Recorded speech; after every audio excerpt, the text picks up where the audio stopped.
കർത്താവിന്റെ പരിശുദ്ധമുള്ള നാമം മഹത്വപ്പെടട്ടെ. വളരെ അനുഗ്രഹിക്കപ്പെട്ട ഈ ആത്മീക കൂട്ടായ്മയ്ക്കായി ദൈവത്തെ സ്തുതിക്കുന്നു. ഇന്ന് രാത്രിയിലും ഈ കോവിഡിന്റെ പ്രതിസന്ധികൾ നിലനിൽക്കുന്ന സാഹചര്യത്തിൽ നമുക്ക് ചുരുക്കം ചില വ്യക്തികൾക്ക് ഗവൺമെന്റ് അനുവദിച്ചിരിക്കുന്ന അളവിൽ വരുവാനും കൂട്ടായ്മയിൽ സംബന്ധിക്കുവാനും പിതാവായ ദൈവം നൽകിയിരിക്കുന്ന അനുഗ്രഹിക്കപ്പെട്ട അവസരങ്ങളെ ഓർത്ത് ദൈവത്തെ സ്തുതിക്കുന്നു.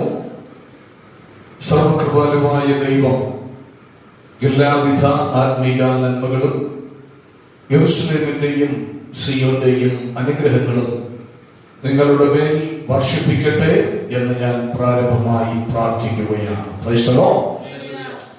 ഇന്ന് രാത്രിയിൽ അല്പസമയം നാം ദൈവപാദപീഠത്തിലിരിക്കുമ്പോൾ ദൈവവചനത്തിൽ നിന്ന് ഒരു ചില കാര്യങ്ങൾ ഒരുമിച്ച് നമുക്ക് ധ്യാനിച്ച് പ്രാർത്ഥിച്ച് കടന്നു പോകാം.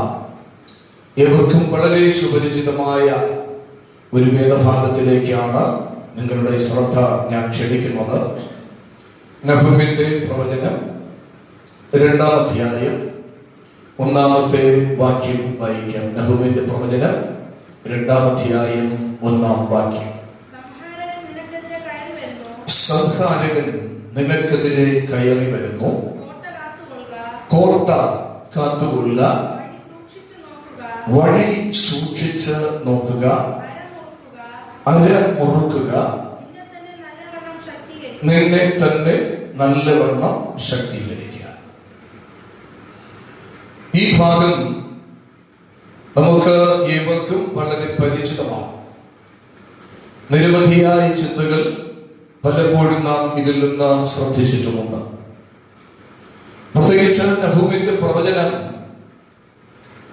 പഴയ നിയമഗ്രന്ഥത്തിൽ ചെറിയ പ്രവാചകന്മാരുടെ ഗണത്തിൽ ഉൾപ്പെടുന്ന ഒരു അനുഗ്രഹിക്കപ്പെട്ട പ്രവചന ഗ്രന്ഥമാണ്. ഇസ്രായേലിന്റെ ശത്രുരാജ്യമായ അസീറിയയുടെ തലസ്ഥാനമായിരുന്ന നിനവയോടുള്ള ബന്ധത്തിൽ പ്രവചിക്കുന്ന ചില പ്രവചനങ്ങളുടെ സമാഹാരമാണ് നഹൂമിന്റെ പ്രവചനം എന്നത്. നമുക്കറിയാം ആരാണ് ഈ നഹൂം. ഇദ്ദേഹം ഹെർസിയാവിന്റെയും പ്രവാചകനായിരുന്ന യെശയ്യാവിന്റെയും സമകാലികന്മാരിൽ ഒരുവനായിരുന്നു എന്ന ന്യായമായി മനസ്സിലാക്കാം. പ്രത്യേകിച്ച് ചെറിയ പ്രവാചകന്മാരിൽ നഹൂമിനെ പോലെ ധീരനും ഉത്കൃഷ്ട മാനസനുമായ ഒരു വ്യക്തി ഉണ്ടായിരുന്നതായി നമുക്ക് കാണുവാൻ കഴിയുന്നില്ല. നോക്കണം, ഈ പ്രവചനത്തിന്റെ ആരംഭ ഭാഗം തന്നെ വളരെ നല്ല അവതരണത്തോടുകൂടിയാണ് അദ്ദേഹം അവതരിപ്പിക്കുന്നത്. അതിന്റെ ആമുഖം മനോഹരം എന്ന് മാത്രമല്ല, നമുക്ക് അതിന്റെ ആശയങ്ങൾ വളരെ മനോഹരമായ നിലയിൽ ഗാംഭീര്യമയമായ അവസ്ഥയിൽ നിലവിയുടെ നാശത്തിനു വേണ്ടിയുള്ള പ്രവചനങ്ങൾ ദൈവാത്മാവിലൂടെ പ്രവാചകൻ വിളിച്ചു പറയുകയാണ്. മാത്രമല്ല, അതിന് കാരണമായിരുന്ന നിനവയുടെ ശൂന്യതയും ആത്മീക അധപ്പതനവും ആധികാരികമായി പ്രവാചകൻ പ്രതിപാദിക്കുവാനായി മറന്നു പോകുന്നില്ല എന്ന് നമുക്ക് മനസ്സിലാക്കുവാൻ കഴിയും. നമുക്കറിയാം, നമുക്കൊരു ന്യായമായൊരു ചോദ്യം ഉണ്ടാകാം. നിനവെ ഒരു കാലഘട്ടത്തിൽ മാനസാന്തരപ്പെട്ടതല്ലേ? ദൈവപ്രവാചകനായ യോനയെ അവിടെ അയച്ചിട്ടുണ്ടായിരുന്നുവല്ലോ. യാഥാർത്ഥ്യമാണ്. ഈ പ്രവചനം നഹൂം പ്രവചിക്കുന്നതിന് 150 വർഷങ്ങൾക്ക് മുൻപ് അവിടെ യഥാർത്ഥമായ ഒരു മാനസാന്തരം ഉണ്ടാകുവാനിടയായി. ഏകദേശം 2 തലമുറയോളം മാത്രമേ ആ മാനസാന്തരം നിലനിന്നുള്ളൂ. അന്നത്തെ മാനസാന്തരവും മാനസാന്തര പ്രസംഗവും പരമാർത്ഥമായിരുന്നു എങ്കിലും അടുത്ത തലമുറ ക്രിസ്തുവിന് വേണ്ടി നിലനിൽക്കുവാൻ, ദൈവരാജ്യത്തിന് വേണ്ടി നിലനിൽക്കുവാൻ കഴിയാത്ത ഒരു സാഹചര്യം അവിടെ രൂപം കൊള്ളുവാനായിട്ടിടയായി. അങ്ങനെ അവർ വിശ്വാസത്യാഗികളായി, ദൈവാനുശേഷികളായി, ദുർമാർഗികളായി നിലവിലെ ജനം മാറി. അങ്ങനെയുള്ള ജനത്തിന് എന്താണ് ഇവിടെ പറഞ്ഞിരിക്കുന്നത്? ദുർമാർഗികളായി ജീവിക്കുന്ന, ദൈവാനിഷേധികളായി ജീവിക്കുന്ന, ദൈവത്തിന്റെ വഴിവിട്ട് ജീവിക്കുന്ന, കൽപ്പനകൾ കേട്ടിട്ടും വികടമായി ജീവിച്ചുകൊണ്ടിരിക്കുന്ന ഒരു ജനസമൂഹത്തെ, ഒരു രാഷ്ട്രത്തെ വച്ചിരിക്കുവാൻ എന്റെ ദൈവത്തിന് പദ്ധതിയില്ല.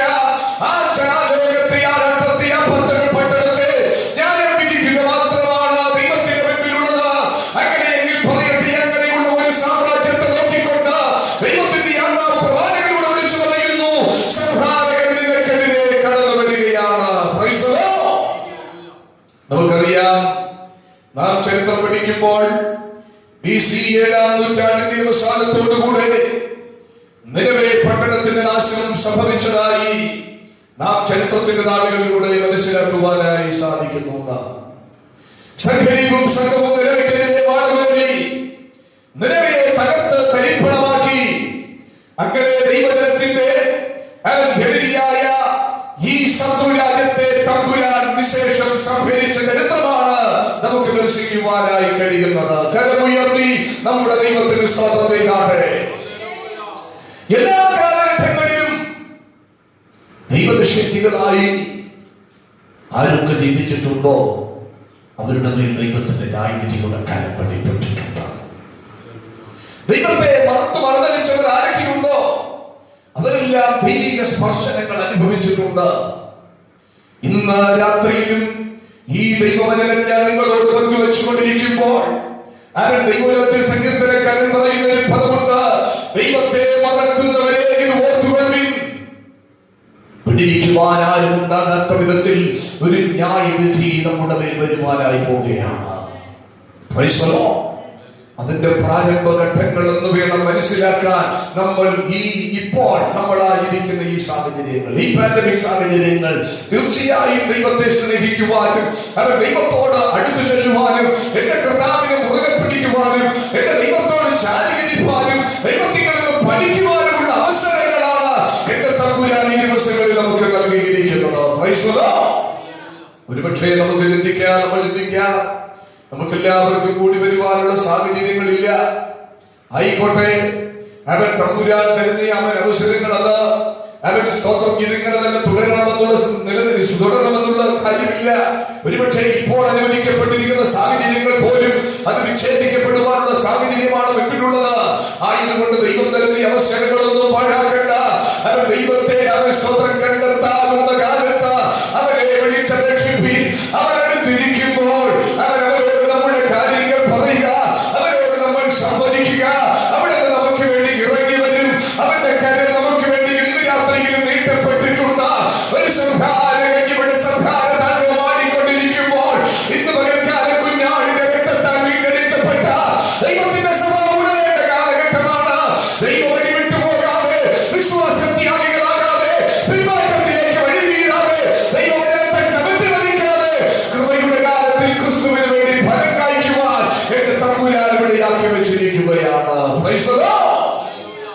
ഇവിടെ നിലവിലെ നോക്കി പ്രവാചകനായ നഹൂം പറയുകയാ, സംഹാരകൻ നിനക്കെതിരെ കടന്നു വരികയാണ്. അത് വളരെ ശക്തമായ ഒരു മുന്നറിയിപ്പാണ് നിലവിയോടുള്ള ബന്ധത്തിൽ ദൈവം നൽകുന്നത്. എല്ലാ കാലഘട്ടങ്ങളിലും ദൈവം പാപിയെ സ്നേഹിക്കുന്നവനാണ്. ക്രിസ്തു ഈ ലോകത്തിൽ ആയിരിക്കുമ്പോൾ അവിടുത്തെ അടുക്കൽ വന്ന പാപിനിയായ സ്ത്രീയെയും ചുങ്കക്കാരനായ സഖായിയെയും ഇങ്ങനെ പല നിലകളിലുള്ള വ്യക്തികളെ അംഗീകരിച്ചവനാണ് നമ്മുടെ കർത്താവ്. അവിടുന്ന് പാപികളെ സ്നേഹിക്കുന്ന ദൈവം. എന്നാൽ പാപത്തെ വെറുക്കുകയും പാപത്തിന് തക്കതായ ശിക്ഷ നൽകുകയും ചെയ്യുന്നവൻ എന്നുള്ള കാര്യവും നമുക്ക് വിസ്മരിച്ചുകൂടാ. ഇന്ന് രാത്രിയിൽ അതുകൊണ്ടാണ് തിരുവെഴുത്തിൽ എബ്രായ ലേഖകൻ പറയുന്നത്, ഭയത്തോടും വിറയലോടും നാം അവനെ സേവിക്കുക. ഹല്ലേലൂയ. പാപം വിട്ടൊഴിയുവാനുള്ള മുന്നറിയിപ്പ് ദൈവം നമുക്ക് തരും. ആ മുന്നറിയിപ്പുകൾ നമ്മൾ അവഗണിച്ചാൽ, നമ്മൾ തള്ളിക്കളഞ്ഞാൽ ഒരുപക്ഷെ നമുക്ക് നിലനിൽപ്പ് ഉണ്ടായി എന്ന് വരത്തില്ല. അനേക വ്യക്തികൾക്ക് അതിനുള്ള അവസരങ്ങൾ ദൈവം കൊടുത്തിട്ടുണ്ട്. ദൈവ ഇഷ്ടം ചെയ്യുവാൻ, ദൈവരാജ്യത്തിന്റെ അവകാശികളായി ചെയ്യുവാൻ, അതിന് രക്ഷാമാർഗം കണ്ടെത്തുവാൻ, ദൈവവചനത്തിൽ നിലനിൽക്കുവാൻ, ദൈവത്തെ സത്യത്തിലും ആത്മാവിലും ആരാധിക്കുവാൻ, അവൻ കർത്താവിന്റെ വചനത്തിന്റെ ഉപദേശം ആഹിതരാകുവാൻ ദൈവം പലപ്പോഴും അവസരങ്ങൾ കൊടുത്തിട്ടുണ്ട്. ആരൊക്കെ മറുത്തലിച്ചിട്ടുണ്ടോ, ആരൊക്കെ അനുസരണക്കേട് കാണിച്ചിട്ടുണ്ടോ, അവരുടെ പേരെല്ലാം ന്യായവിധി വെളിപ്പെട്ടിട്ടുണ്ട്. അതുകൊണ്ട് സദൃശ്യവാക്യത്തിൽ പറയുന്നത്, കൂടെ കൂടെ ശാസന കേട്ടിട്ടും ശാഠ്യം കാണിക്കുന്നവൻ അവന് നിലനിൽപ്പില്ല. അതൊരു കുടുംബമാകട്ടെ, അതൊരു സമൂഹമാകട്ടെ, അതൊരു പട്ടണമാകട്ടെ, അതൊരു രാഷ്ട്രമാകട്ടെ, അങ്ങനെയുള്ള രാഷ്ട്രത്തിലോ സമൂഹത്തിലോ വ്യക്തിക്കോ നിലനിൽപ്പില്ല. അതങ്ങനെ തന്നെ നശിച്ചു പോകുവാനിടയായി തീരും. അതുകൊണ്ട് കർത്താവ് ഇന്ന് രാത്രിയിലും നിങ്ങളെ ഓരോരുത്തരെയും സ്നേഹിക്കുകയാണ്. അവിടുത്തെ സ്നേഹം അനുഭവിച്ചവരാണ് ഇന്ന് രാത്രി ഇവിടെ ആയിരിക്കുന്നത്. ആ ദൈവസ്നേഹത്തെ ചോദ്യം ചെയ്യാതെ, ആ ദൈവസ്നേഹത്തിന്റെ വക്താക്കളായി നിലനിൽക്കുവാൻ കഴിയുമെങ്കിൽ അവൻ സംഹാരകൻ കടന്നു വരട്ടെ. വെല്ലുവിളികൾ നമുക്കെതിരെ ഉയരട്ടെ, പ്രതിസന്ധികൾ നമുക്കെതിരെ ആചരിക്കട്ടെ. എന്നാൽ ഇന്ന് രാത്രിയിലെ ഏത് ശക്തികൾ നമുക്കെതിരായി എഴുന്നേറ്റാലും, നിയമങ്ങൾ നമുക്ക് അനുകൂലമല്ല ഇരുന്നാലും ഒരു കാര്യം സത്യമാണ്, എന്റെ ദൈവം എവിടെയും പരിപാലിപ്പാനിടയായി തീരും. ഇവിടെ നിങ്ങൾ ശ്രദ്ധിക്കണം, നിലവിലേക്ക് ദൈവം ശക്തമായ ഒരു മുന്നറിയിപ്പ് കൊടുക്കുന്നു. നിന്റെ പാപം നിമിത്തം, നിന്റെ അകൃത്യ നിമിത്തം, നിന്റെ വഷളത്വം നിമിത്തം, നിന്റെ വിശ്വാസത്യാഗ നിമിത്തം, നിന്റെ വിശ്വാസ നിഷേധം നിമിത്തം ഞാൻ നിന്റെ പേരും നിന്റെ രാജ്യത്തിന്റെ പേരും ന്യായവിധിയുടെ കരം വെളിപ്പെടുത്തുവാൻ പോവുകയാണ്. അതുകൊണ്ട് നീ എന്താ ചെയ്യേണ്ടത്? അതിന്റെ അടുത്ത ഭാഗത്തിൽ നമ്മൾ വായിക്കുന്നു, കോട്ട കാത്തുകൊള്ളുക. കരമുയർത്തി കർത്താവിന് നന്ദി പറഞ്ഞാട്ടെ. നമുക്കറിയാം, പഴയ നിയമ കാലഘട്ടങ്ങളിൽ അല്ലെങ്കിൽ പണ്ട് കാലങ്ങളിൽ പട്ടണങ്ങളെയും രാജ്യങ്ങളെയും ഒക്കെ സംരക്ഷിക്കുന്നതിന് ഉറപ്പുള്ള കോട്ടകൾ പണിയുമായിരുന്നു. ഈ കോട്ടകളിൽ ഗോപുരങ്ങൾ പണിത് കാവൽക്കാരെ നിയോഗിച്ചിരുന്ന ഒരു കാലഘട്ടം ഉണ്ടായിരുന്നു എന്ന് തിരുവെഴുത്തിലൂടെ നമുക്ക് മനസ്സിലാക്കുവാൻ കഴിയും. ഉദാഹരണം, യോശുവയുടെ പുസ്തകം 6-ാം അധ്യായം നമ്മൾ പഠിക്കുമ്പോൾ അവിടെ ഇസ്രായേൽ ജനത നിമിത്തം യെരിഹോവിനെ അടച്ച് ഉറപ്പാക്കിയിരുന്നു. ഇസ്രായേൽ ജനത നിമിത്തം.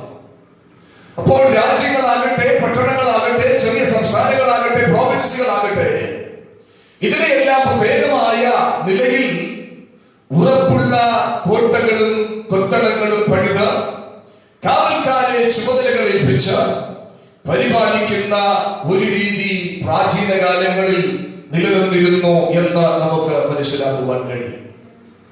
ഇതിൽ ഏതെങ്കിലും ഭാഗങ്ങൾ ദുർബലമായതുണ്ടെങ്കിൽ, ശക്തിക്ഷയമുള്ള ഭാഗങ്ങളുണ്ടെങ്കിൽ, അല്ല കാവൽക്കാരന്റെ അശ്രദ്ധ നേരിട്ടാൽ ശത്രുക്കൾ ഇത്തരത്തിലുള്ള കോട്ടകൾ നുഴഞ്ഞ് കയറുവാൻ സാധ്യതയുണ്ട്. അവർ അതിനെ തകർക്കുവാൻ സാധ്യതയുണ്ട്. അതിനകത്തുള്ള വിശേഷ വസ്തുക്കൾ എന്തൊക്കെയാണെന്ന് മനസ്സിലാക്കുവാൻ സാധ്യതയുണ്ട്. അതിനെ കീഴ്പ്പെടുത്തുവാനുള്ള തന്ത്രങ്ങൾ അവർ തീർച്ചയായും ആവിഷ്കരിക്കുക തന്നെ ചെയ്യും. ഇന്ന് രാത്രിയിൽ നമ്മൾ ഒരു കാര്യം മനസ്സിലാക്കേണ്ടത്, നമ്മളെല്ലാവരും ഒരു രാജ്യത്തിന്റെ പ്രജകളാണ്, ഒരു രാജ്യത്തിലെ അംഗങ്ങളാണ്. നമുക്ക് ചുറ്റിലും ഒരു കോട്ട എന്റെ കർത്താവ് കെട്ടിയിട്ടുണ്ട്. ഈ കോട്ട പൊളിയുവാൻ പാടുള്ളതല്ല. ദൈവം തമ്പുരാൻ ആദാമിനെ ഏദൻ തോട്ടത്തിലാക്കിയപ്പോൾ അവന് പ്രധാനമായി 2 ചുമതലകളെയാണ് ഏൽപ്പിക്കുവാനിടയായത്. ഉൽപ്പത്തി പുസ്തകം 2-ാം അധ്യായം 15-ാമത്തെ വാക്യമാണെന്ന് ഞാൻ ചിന്തിക്കുന്നു. അവിടെ ദൈവം ആദാമിനോട് പറഞ്ഞു, നീ തോട്ടത്തിൽ വേല ചെയ്യുവാനിടയാകണം. 2, നീ തോട്ടത്തെ കാക്കണം. കാവൽ ദൈവം നമ്മെ ഏൽപ്പിച്ചിരിക്കുന്ന ഒരു ദൗത്യമാണ്. ആ തോട്ടത്തിനകത്ത് ശത്രുക്കൾ കയറാതിരിക്കാൻ, ആ തോട്ടത്തിന്റെ ഫലങ്ങൾ നശിപ്പിച്ചു കളയാതിരിക്കാൻ, അതിലെ തൈകൾക്ക് കേട് സംഭവിക്കാതിരിക്കുവാൻ വളരെ ജാഗ്രതയോടെ ഉണർന്ന് കാക്കേണ്ട ഉത്തരവാദിത്വം ദൈവം ആദാമിനെ ഏൽപ്പിക്കുവാനിടയായി. എന്നാൽ നമ്മൾ മനസ്സിലാക്കുന്നു, ആദാമിന്റെ പാപത്തിന്റെ ഫലമായി ആദാമിനെ തോട്ടത്തിൽ നിന്ന് പുറത്താക്കിയ രംഗമാണ് നമ്മൾ 2-ാം അധ്യായത്തിന്റെ അവസാന ഭാഗങ്ങളിൽ 3-ാം അധ്യായത്തിൽ ഒക്കെ കാണുന്നത്. 3-ാം അധ്യായത്തിന്റെ അവസാനത്ത് വരുമ്പോൾ ആദാമിനെ തോട്ടത്തിൽ നിന്ന് പുറത്താക്കിയതിനു ശേഷം ഈ തോട്ടം കാക്കേണ്ടത് ദൈവത്തിന്റെ ആവശ്യമാണ്. അപ്പോൾ അതുകൊണ്ട് അവിടെ നമ്മൾ വായിക്കുന്നു, ദൈവം മൂർച്ചയുള്ള വാളുകളെ ഏൽപ്പിച്ച് കെരൂബുകളെ തോട്ടത്തിന് കാവൽ ഏർപ്പെടുത്തി.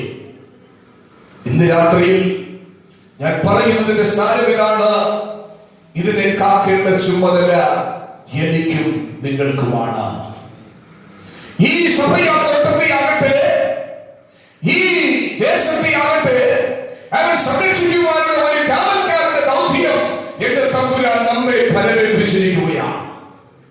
അവൻ ഇതിലെവിടെയെങ്കിലും ദുർബലത കണ്ടാൽ, എവിടെയെങ്കിലും ശക്തിക്ഷയം സംഭവിച്ചാൽ, ശത്രു ആ ദുർബല ഭാഗത്തിലൂടെ അല്ലെങ്കിൽ ആ ദുർബല സാഹചര്യങ്ങൾ കണക്കിലെടുത്ത് അവനകത്തേക്ക് നുഴഞ്ഞു കയറുവാനിടയായിത്തീരും. അതുകൊണ്ട് നമ്മുടെ ജീവിതത്തെ നാം പരിപാലനമായി സൂക്ഷിക്കേണ്ടത് ആവശ്യമാണ്. വിശുദ്ധിയിൽ 100% നിലനിൽക്കുവാൻ നമ്മൾ പ്രായോഗികമായ നിലയിൽ പരിശ്രമിക്കേണ്ടതിന്റെ ആവശ്യകത നമ്മുടെ മുൻപിലുണ്ട്. ദൈവിക വചനത്തിന്റെ ഉപദേശത്തിന് വേണ്ടി, അവൻ വചനത്തിന് വേണ്ടി, അവൻ ദൈവത്തിന് വേണ്ടി അവൻ നാം ചിലത് ചെയ്യേണ്ട ഒരു സാഹചര്യം മനഃപൂർവ്വമായിട്ട് നമ്മുടെ മുൻപിലുണ്ട്. ദൈവം നമ്മെ ഒരു ഉത്തരവാദിത്വം ഏൽപ്പിച്ചിരിക്കുമ്പോൾ അതിൽ അവൻ അഴുക്ക് പുരളുവാൻ പാടില്ല, അതിൽ കറ പുരളുവാൻ ദൈവം ആഗ്രഹിക്കുന്നില്ല, അതിൽ ദുർബലത വരുവാൻ ദൈവം ആഗ്രഹിക്കുന്നില്ല, അതിൽ ശക്തിക്ഷയം സംഭവിക്കാൻ ആഗ്രഹിക്കുന്നില്ല. അങ്ങനെ സംഭവിച്ചാൽ അതിനെ പിശാച് വശീകരിക്കും, പിശാച് അതിനകത്ത് വരികയും നമ്മുടെ ജീവിതത്തെ അവൻ തകർത്ത് കളയുവാനിടയാക്കിയിരുന്നു. ഇവിടെ നോക്കണം, ആ കാലത്ത് ഈ നിന്നെവെച്ച് ചുറ്റിലും അവൻ ഒരു വലിയ കോട്ട അവർ കെട്ടിയിരുന്നു. അവൻ ശത്രുരാജ്യവും സൈന്യവും സംഘവും കീഴ്പ്പെടുത്തത്തക്ക നിലയിലേക്ക് അശക്തമായ അനുഭവങ്ങൾ നേരിടുവാനിടയായിത്തീരുന്നു. ഒരു കാര്യം മനസ്സിലാക്കുക, നമുക്ക് ചുറ്റിലും ഒരു കോട്ട എന്റെ തമ്പുരാൻ വ്യക്തിപരമായി കെട്ടിവെച്ചിട്ടുണ്ട്. ആ കോട്ട മറ്റൊന്നുമല്ല, ആ കോട്ടയുടെ പേരാണ് കുഞ്ഞാടിന്റെ രക്തത്തിന്റെ കോട്ട. ആ കോട്ടയ്ക്കകത്താണ് ഇന്ന് രാത്രിയിൽ ഞാൻ നിങ്ങളുമായി ഇരിക്കുന്നത്. ആ കോട്ടയ്ക്ക് പുറത്ത് ആരൊക്കെ യാത്ര ചെയ്യുമോ, ആ കോട്ടയ്ക്ക് പുറത്ത് ആരൊക്കെ ഇരിക്കുമോ, അവരുടെ സംഹാരകൻ പ്രവേശിക്കും, സംഹാരകൻ കടന്നു വരും, ന്യായവിധി ഉറപ്പാണ്. നമുക്കറിയാം, നമ്മള് പുറപ്പാട് പുസ്തകത്തിൽ 12-ാം അധ്യായത്തിൽ നമ്മൾ വായിക്കുന്നു, ആദിവാസം അർദ്ധരാത്രി 12 മണി ദൈവജനമായ ഇസ്രായേലിൽ നിന്ന് പുറപ്പെട്ടു വരുന്ന ആ രംഗം വളരെ തന്ത്രപ്പാടോടുകൂടിയാണ് വരുന്നത്. ദൈവം കൊടുത്ത പ്രമാണമനുസരിച്ചാണ് അവർ അന്ന് രാത്രി പെസഹ ആചരിക്കുന്നത്. പെസഹ ആചരിച്ചാനന്തരം തമ്പുരാൻ അവരോട് പറഞ്ഞത്, നിങ്ങൾ അറുക്കുന്ന ആട്ടിൻകുട്ടിയുടെ രക്തമെടുത്ത് കട്ടളക്കാലിന്മേലും കുറുമ്പടിമേലും പുരട്ടണം.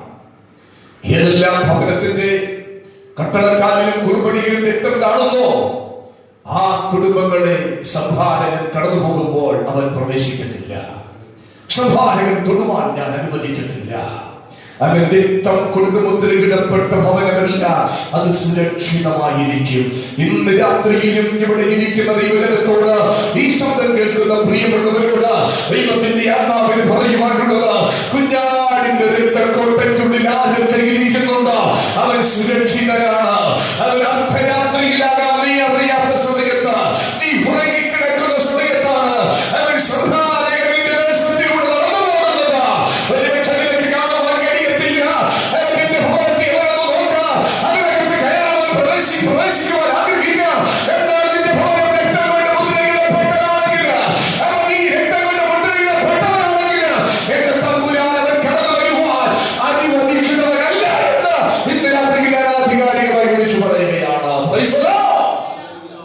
ഇന്ന് രാത്രി നമുക്ക് രക്ഷപ്പെടുവാനുള്ള കോട്ട, പാപിക്ക് രക്ഷപ്പെടുവാനുള്ള കോട്ട, അത് ഏതെന്ന് ചോദിച്ചാൽ കുഞ്ഞാടിന്റെ രക്തക്കോട്ട മാത്രമാണ്. കരമയുയർത്തി സൂചിച്ചാണ്. അതുകൊണ്ടാണ് 91-ാം സങ്കീർത്തനത്തിൽ നമ്മൾ വായിക്കുന്നു, അത്യുന്നതന്റെ മറവിലും സർവശക്തന്റെ നിഴലിലും കീഴിൽ പാർക്കുകയും ചെയ്യുന്നവന് ഒന്നിനെ കുറിച്ച് ഭയപ്പെടേണ്ടതില്ല. അവനെ വേട്ടക്കാരന്റെ കെണിയിൽ നിന്ന് എന്റെ ദൈവം വിടുവിക്കും. നാശകരമായ മഹാമാരിയിൽ നിന്ന് എന്റെ ദൈവം അവനെ സംരക്ഷിക്കും. ആ ഭാഗം താഴോട്ട് വായിക്കുമ്പോൾ നമുക്ക് ഇങ്ങനെ മനസ്സിലാക്കുവാൻ കഴിയും, ഒരർത്ഥവും അവന് ഭവിക്കുകയില്ല, ഒരു ബാധയും അവന്റെ കൂടാരത്തിന് അടുക്കയില്ല. അവന്റെ എല്ലാ വഴികളിലും ദൂതന്മാരാലുള്ള സംരക്ഷണം എന്റെ ദൈവം ഏർപ്പെടുത്തുകയാണ്. ഇന്ന് രാത്രിയിൽ ദൈവവചനം നാം കേട്ടുകൊണ്ടിരിക്കുമ്പോൾ നമ്മുടെ വീടിന്, നമ്മുടെ വ്യക്തിപരമായ ജീവിതത്തിന് നാം കോട്ടകൾ കെട്ടിയിട്ടുണ്ടോ? കുഞ്ഞാടിന്റെ രക്തം നമുക്ക് ചുറ്റിലും മതിലായി നിൽക്കുന്നുണ്ടോ എന്ന് നാം ഉറപ്പുവരുത്തുക. ആ കോട്ടയ്ക്കുള്ളിലാണെങ്കിൽ നാം ഓരോരുത്തരും സുരക്ഷിതരാണ്. അത് തമിഴിൽ ഇങ്ങനെ ഒരു പാട്ടുണ്ട്, രക്തക്കോട്ടയ്ക്കുള്ളിൽ നാം മുഴങ്ങു വിട്ടേ ഇനി എതുവോ അടുകാതെ എന്ത് തീക്കും തീണ്ടാത് എന്നൊക്കെ നമ്മൾ പാടി ദൈവത്തെ ആരാധിക്കാറുണ്ട്. ഇന്ന് രാത്രിയിൽ ഉറപ്പു തരാം, യേശു ക്രിസ്തുവിന്റെ രക്തത്താൽ നമ്മൾ മുദ്രണം ചെയ്യപ്പെട്ടവരാണെങ്കിൽ, യേശു ക്രിസ്തുവിന്റെ രക്തത്താൽ വീണ്ടെടുക്കപ്പെട്ടവരാണെങ്കിൽ ഒരു ശത്രുവിനും തൊടുവാൻ കഴിയത്തില്ല. ഒരു ശത്രുവും നിന്റെ വെട്ടിവെക്കത്തില്ല. നിന്റെ കുടുംബത്തിലോ, നിന്റെ വ്യാപാരത്തിലോ, നിന്റെ ജീവിത മാർഗത്തിലോ തലയിടുവാൻ അനുവദിക്കത്തില്ല. അത് വിശ്വസിക്കുന്നവരെ ഓർത്ത് ഞാൻ ദൈവത്തെ സ്തുതിക്കുകയാണ്. അതുകൊണ്ട് ഇന്ന് രാത്രിയിൽ നമ്മുടെ കോട്ടയെ കാക്കണം. അവരുടെ നിലവിയോട് പറയുന്നു, സംഹാരകൻ നിനക്കെതിരെ വരുവാൻ പോവുകയാണ്, നീ കോട്ട കാക്കുക. 2, നിന്റെ വഴിയെ തീരണം, സൂക്ഷിക്കണം. ആ അധ്യായത്തിന്റെ അഭാഗത്തിൽ പറയുന്ന നിന്റെ വഴി നീ സൂക്ഷിക്കണം. ഇവിടെ നിരവധിവാസികൾ അവർ ദൈവത്തിന്റെ വഴി വിട്ടിരിക്കുകയാണ്. അവർ മ്ലേച്ഛത വളരെയധികമായി പ്രവർത്തിച്ചു കൊണ്ടേയിരിക്കുന്നു എന്ന് നമുക്ക് മനസ്സിലാക്കാം. അതുകൊണ്ട് അവർ ഓരോരുത്തരും ചെന്നു വീഴുന്ന വഴികളെല്ലാം പാപത്തിന്റെ വഴികളായിരിക്കുന്നു. പിറന്നു വീഴുന്ന കുഞ്ഞുങ്ങൾ പോലും പാപത്തിന്റെ മരണത്തിന്റെ വഴിയിലാണ് പിറന്നു വീണുകൊണ്ടിരിക്കുന്നത്. അങ്ങനെയുള്ള ഒരു തലമുറയ്ക്ക് ദൈവം തരുന്ന മുന്നറിയിപ്പ്, നിങ്ങളുടെ വഴി നിങ്ങൾ സൂക്ഷിച്ചു നോക്കണം. നമ്മുടെ ഒരു ദൈവവൈതൽ ഈ ഭൂമുഖത്തായിരിക്കുമ്പോൾ അവൾ ചെന്നായുടെ നടുവിലാണ് ഇരിക്കുന്നത്. അവന്റെ മുമ്പിൽ ധാരാളം മുള്ളുകളുണ്ട്. ഈ ലോകം ദൈവസഭയ്ക്കോ ദൈവവൈതലിനോ അനുകൂലമല്ല. നാം പുറത്തേക്ക് ഇറങ്ങുമ്പോൾ ലോകം, ജഡം, സാത്താൻ ഇവ നമുക്കെതിരെ ബാധിച്ചുകൊണ്ട് നിൽക്കുന്ന ശക്തികളാണ്. നമ്മെ കീഴ്പ്പെടുത്തുവാനുള്ള ആഗ്രഹത്തോടെ, നമ്മെ തകർക്കുവാനുള്ള ആസക്തിയോടെ, യാക്കോബ് അപ്പോസ്തലൻ പറയുന്നത് പോലെ ന്യായാധിപതി ഒരു ഭാഗത്ത് വാതിൽക്കൽ കിടക്കുന്നു. ഉൽപ്പത്തി പുസ്തകത്തിൽ വായിക്കുന്നത് പോലെ പാപം മറുവശത്ത് നമ്മുടെ വാതിൽക്കൽ കിടക്കുന്നു. ഇത് രണ്ടും നമ്മുടെ മേൽ ആധിപത്യം ചെലുത്തുവാനുള്ള തന്ത്രങ്ങൾ ആവിഷ്കരിച്ച് കീഴ്പ്പെടുത്തുവാനുള്ള ത്വരയോടെ അത് ആക്രോശിച്ചുകൊണ്ട് നിൽക്കുകയാണ്. ഒരു ദൈവവൈതലിനെ വീഴ്ത്തുവാൻ, ഒരു ദൈവവൈതലിനെ തകർക്കുവാൻ, ദൈവിക ബന്ധത്തിൽ നിന്ന് നിങ്ങൾ വിച്ഛേദിച്ചു കളയുവാൻ പരിശുദ്ധാത്മാവ് നിലവിയോട് മാത്രമല്ല എല്ലാ കാലഘട്ടങ്ങളിലുള്ള ദൈവത്തോട് പറയുന്നത്, നിങ്ങളുടെ വഴി നിങ്ങൾ സൂക്ഷിച്ചു നോക്കണം. നമ്മള് സദൃശവാക്യങ്ങളുടെ പുസ്തകത്തിലേക്ക് കടന്നു വരുമ്പോൾ അവിടെ 16-ാം അധ്യായത്തിലും 3-ാം അധ്യായം 6-ാം വാക്യങ്ങളിലും ഒക്കെ പറയുന്ന ഒരു കാര്യമുണ്ട്. ഒരു മനുഷ്യന് ഒരു വഴി ഒരുപക്ഷെ ചൊവ്വായി തോന്നാറുണ്ട്, പക്ഷേ അതിന്റെ അവസാനം മരണത്തിന്റെ വഴികൾ എന്നാണ് പറയുന്നത്. 37-ാം സങ്കീർത്തനം അതിന്റെ 4-5 വാക്യങ്ങൾ നമ്മൾ പഠിക്കുമ്പോൾ അവൻ തമ്പുരാൻ പറയുന്ന ഒരു നിർദ്ദേശമുണ്ട്, നിന്റെ വഴി നീ യഹോവയെ ഭരമേൽപ്പിക്കുക, അവനിൽ തന്നെ ആശ്രയിക്കാൻ അവൻ അത് നിർവഹിക്കും എന്നാണ്. Price the Lord. ഞാൻ ഓർമ്മിക്കട്ടെ, മനുഷ്യന്റെ പാപം, മനുഷ്യന്റെ അകൃത്യം അവനെ മരണവഴിയിലേക്ക് തള്ളിവിട്ടുകൊണ്ടിരിക്കുമ്പോൾ ഇന്ന് പകൽക്കാലം പാപത്തെ വിട്ടോടുവാൻ പരിശുദ്ധാത്മാവ് നമ്മെ ഇന്ന് രാത്രി ഒരിക്കൽ കൂടി ആഹ്വാനം ചെയ്യുക. അവൻ യൗവനമോഹങ്ങളെ വിട്ടോടുവാൻ എന്റെ കർത്താവ് നമ്മെ ബുദ്ധിമുപദേശിക്കുകയാ. പാപത്തിന്റെ തൽക്കാല ഭോഗത്തെക്കാൾ ദൈവജനത്തോടെ കട്ടം സഹിക്കുന്നത് മോശമെങ്കിൽ എല്ലാ സ്പർശങ്ങളും ഉണ്ടായിരുന്ന മോശ അവൻ സ്വന്തം അങ്ങനെ ഒരു സാഹചര്യത്തിൽ കടന്നുവെങ്കിൽ ഇന്ന് രാത്രിയിൽ ദൈവരാജ്യത്തെ അന്വേഷിച്ച് ഓരോ ദൈവമൈതലും പാപത്തെ ഉപേക്ഷിപ്പാനാകിയും തയ്യാറാകണം. Price the Lord. പാപം അവസാനിക്കുന്ന ഇടത്തു നിന്നാണ് ക്രിസ്തീയ ജീവിതം ആരംഭിക്കേണ്ടത്. പലപ്പോഴും നമ്മൾ ക്രിസ്തീയ ജീവിതം ആരംഭിച്ചതിന് ശേഷം, ദൈവമൈതലായി സമർപ്പിക്കപ്പെട്ടതിന് ശേഷം, രക്ഷിക്കപ്പെട്ട് സ്നാനപ്പെട്ട അഭിഷേകം പ്രാപിച്ചതിന് ശേഷം അവരുടെ സ്വമനസ്സോടെ നാം നിരവധി പാപങ്ങൾക്കും പാപപ്രവൃത്തികൾക്കും അശ്ലീലങ്ങൾക്കും നമ്മൾ അവൻ അഡിക്റ്റായി പോകുന്ന ഒരു സാഹചര്യമാണ്. ഞാൻ ആദ്യം ഓർപ്പിച്ചു, മുഖവരിയിൽ ഓർപ്പിച്ചു, നമ്മുടെ ദൈവം പാപത്തെ വെറുക്കുന്ന ദൈവമാണ്. ഇന്ന് രാത്രിയിലും ഒരിക്കൽ കൂടെ ദൈവം സഭയ്ക്കാകട്ടെ അല്ലെങ്കിൽ ദേശത്തിനാകാം ഒരു മുന്നറിയിപ്പ് കൂടെ തരികയാണ്. നിന്റെ വഴി ഇന്ന് രാത്രിയിൽ നീ സൂക്ഷിച്ചു നോക്കുക. Price the Lord. നീ നടക്കുന്ന പാത അത് ദൈവിക പാതയാണോ? നിങ്ങൾ ചരിക്കുന്ന വഴികൾ ദൈവത്തിന് ഇഷ്ടമുള്ളവയാണോ? നിങ്ങൾ പ്രവർത്തിക്കുന്ന നിങ്ങൾ സ്വീകരിച്ചിരിക്കുന്ന നിലപാടുകൾ അത് ദൈവം ആഗ്രഹിക്കുന്നവയാണോ? നിങ്ങളുടെ ആക്ടിവിറ്റികൾ, നിങ്ങളുടെ മനോഭാവങ്ങൾ അത് ദൈവത്തിന് പ്രസാദകരമാണോ എന്ന് ഒരിക്കൽ കൂടെ ചിന്തിക്കേണ്ട, ഒരിക്കൽ കൂടെ പുനർവിചിന്തനം ചെയ്യേണ്ട ഒരു സാഹചര്യത്തിൽ നമ്മൾ വന്നെത്തിയിരിക്കുകയാണ്. Price the Lord. അതുകൊണ്ട് ഇന്ന് രാത്രിയിൽ സങ്കീർത്തനക്കാരൻ പറഞ്ഞിരിക്കുന്നത് പോലെ നമ്മുടെ വഴി ദൈവത്തിന്റെ കരങ്ങളിൽ കൊടുക്കുക, ദൈവകരങ്ങളിൽ ഫലമേൽപ്പിക്കുക. അവിടെ പറയുന്നത് ദൈവകരങ്ങളിലാണെങ്കിൽ അവൻ സകലത്തെയും നിർവഹിക്കുന്ന ദൈവമാണ്. ഇന്ന് രാത്രി നമ്മുടെ ദേഹം, ദേഹി, ആത്മാവിനെ ദൈവത്തിന്റെ കരങ്ങളിലേക്ക് ഏൽപ്പിക്കുവാൻ കഴിഞ്ഞാൽ നമുക്ക് ആവശ്യമായതെല്ലാം എന്റെ കർത്താവ് നിർവഹിച്ചു തരും. Praise the lord. വിശ്വസിക്കുന്നവരുടെ ഹല്ലേലൂയ പറഞ്ഞാട്ടെ. ഇവിടെ നിങ്ങളോട് ദൈവം പറയുന്ന മുന്നറിയിപ്പ് ഇതാണ്: നീ എന്ത് ചെയ്യണം? നിന്റെ വഴിയെ നീ നന്നായി സൂക്ഷിച്ച് നോക്കണം. അടുത്ത മൂന്നാമത് ദൈവം പറയുന്നു, നിന്റെ അര മുറുക്കി നിന്നെ തന്നെ നന്നായി ഒന്ന് ശക്തീകരിക്കണം. Price the Lord. എന്താണ് അരമുറുക്കുക എന്ന് പറയുന്നത്? ഒരുക്കത്തെ കാണിക്കുകയാണ്, തയ്യാറെടുപ്പിനെ കാണിക്കുകയാണ്.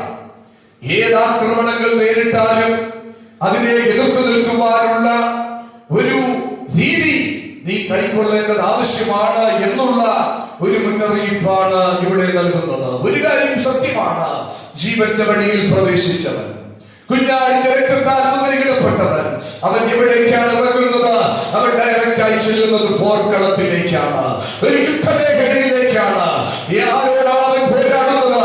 ആരോടാണ് അവൻ യുദ്ധം ചെയ്യുന്നത്? തിരുവഴുത്തിൽ പൗലോസ് പറയുന്നു, നമുക്ക് പോരാട്ടമുള്ളത് ജനരക്തങ്ങളോടല്ല, വാഴ്ചകളോടാണ്, അധികാരങ്ങളോടാണ്, ദുർദ്ധർമ്മ സേനകളോടാണ്, അധികാരത്തിന്റെ ശക്തികളോടാണ്. ഇന്ന് രാത്രിയിൽ അവനെ കീഴ്പ്പെടുത്തുവാൻ, അവനെ തകർത്ത് കളയുവാൻ ദൈവസഭ ആരംഭിക്കേണ്ട സമയം അടുത്തിരിക്കുകയാണ്. ദൈവസഭ ഒരുങ്ങേണ്ട കാലഘട്ടമാണിത്, തയ്യാറെടുപ്പ് നടത്തേണ്ട സമയമാണിത്. ഇന്ന് രാത്രിയിൽ പ്രിയ ദൈവത്തിന്റെ പൈതലെ, നാം ഗുണത്തില്ലെങ്കിൽ, നാം ഒരുങ്ങിയില്ലെങ്കിൽ ശത്രു നമ്മെ കീഴ്പ്പെടുത്തുവാനായിട്ടുള്ളതായിത്തീരും. Price the Lord. അതുകൊണ്ട് ഇന്ന് രാത്രിയിൽ ഒരു ഒരുക്കം നമുക്ക് ആവശ്യമാണ്, ഒരു തയ്യാറെടുപ്പ് നമുക്ക് ആവശ്യമാണ്. നമ്മുടെ പ്രതിയോഗി അലറുന്ന സിംഹമെന്ന പോലെ അവൻ ചുറ്റും തിരിഞ്ഞുകൊണ്ടിരിക്കുമ്പോൾ അവനെ തകർക്കുവാനുള്ള ആത്മശക്തി നമുക്ക് ആവശ്യം. അവസാന ഭാഗത്ത് പ്രവാചകൻ പറയുന്നത്, നിന്നെ തന്നെ നല്ലവണ്ണം നീ ഒന്ന് ശക്തീകരിക്കണം. അവൻ തമ്പുരാൻ പറയുന്നത് എന്താണ്? നീ ദൈവശക്തി പ്രാപിക്കണമെങ്കിൽ എന്നോട് കേട്ട പിതാവിന്റെ വാഗ്ദത്തത്തിന് വേണ്ടി നീ അപ്പന്റെ പാദപീഠത്തിൽ ഇരിക്കാൻ തയ്യാറാകണം. പ്രവാചകൻ പറയുന്നു, യഹോവയ്ക്കായി കാത്തിരിക്കുന്നവരാരോ അവൻ ശക്തിയെ പുതുക്കുവാനിടയാക്കിയോ. ലേഖനത്തിൽ പൗലോസ് പറയുന്നു 6-ാം അധ്യായം അതിന്റെ 12 മുതലുള്ള വാക്യങ്ങളിൽ, ഒടുവിൽ കർത്താവിലും അവന്റെ അമിത ബലത്തിലും ശക്തിപ്പെടുവീൻ. ഇന്ന് രാത്രിയില് എന്റെ വാക്കുകളെ ഞാൻ ഇവിടെ ചുരുക്കട്ടെ. പ്രിയമുള്ളവരെ, ദൈവം നമുക്ക് അനുവദിച്ചിരിക്കുന്ന ഈ സമയങ്ങൾ നമ്മുടെ ജീവിതത്തിലെ ദുർബല ഭാഗങ്ങൾ കണ്ടുണർന്ന് നമ്മുടെ വഴിയെ നന്നായി സൂക്ഷിച്ച് നന്നായി ദൈവത്തിന് വേണ്ടി ഒരുങ്ങി ചിലതിനെ അവകാശമാക്കേണ്ടതിന് പരിശുദ്ധാത്മാവ് നമ്മെ സഹായിക്കട്ടെ.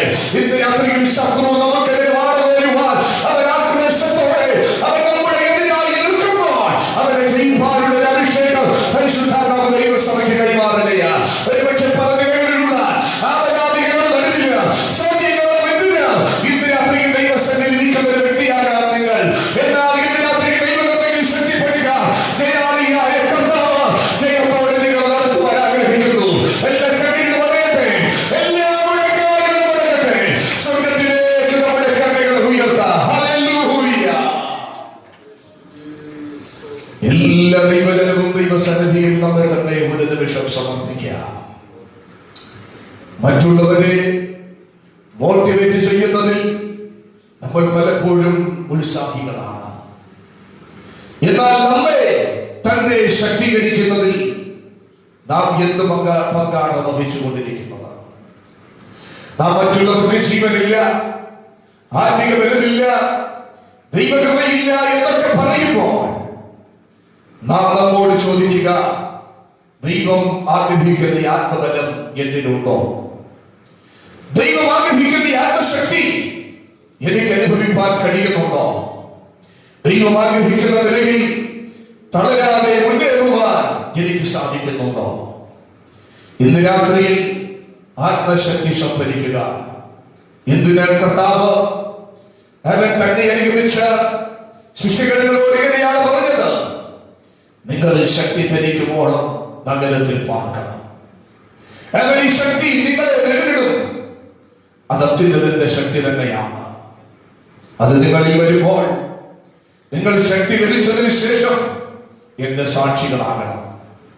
യെരൂശലേമില്, യഹൂദയില്, ശമരിയില്, ഭൂമിയുടെ എത്രത്തോളം എന്റെ സാക്ഷ്യം നിങ്ങൾ വഹിക്കണം. ഇന്ന് രാത്രിയിൽ ദൈവകരങ്ങളിലേക്ക് നമ്മെ തന്നെ കൊടുക്കാം. ഒരിക്കലായി നാം ആത്മശക്തി പ്രാപിച്ച പോരാ, ആ ശക്തി പുതുക്കിക്കൊണ്ടേയിരിക്കണം. അല്ലെങ്കിൽ അതിന്റെ ജീവിതത്തിൽ ക്ഷീണിച്ചു പോകുവാൻ സാധ്യതയുണ്ട്, വീണു പോകുവാൻ സാധ്യതയുണ്ട്. യഹോവയ്ക്കായി കാത്തിരുന്ന ഉയരത്തിൽ നിന്നുള്ള ആത്മശക്തി തളരാതിരിക്കേണ്ടതിന് വേണ്ടി നമുക്ക് പ്രാപിക്കാം. ദൈവകൃപയിൽ നമുക്ക് ആശ്രയിക്കാം. ഇന്ന് രാത്രി നമുക്കെതിരെയുള്ള പ്രതിയോഗിയെ കീഴ്പ്പെടുത്തുവാൻ അവരുടെ ഹാരം കൊടുക്കുക, നമുക്ക് വരിക, നമുക്കൊന്ന് തയ്യാറെടുക്കുക. ഹല്ലേലൂയ. ആത്മശക്തി പ്രാപിച്ച ഹരമുറുക്കിയ ഏലിയാവ് എന്താ ചെയ്തത്?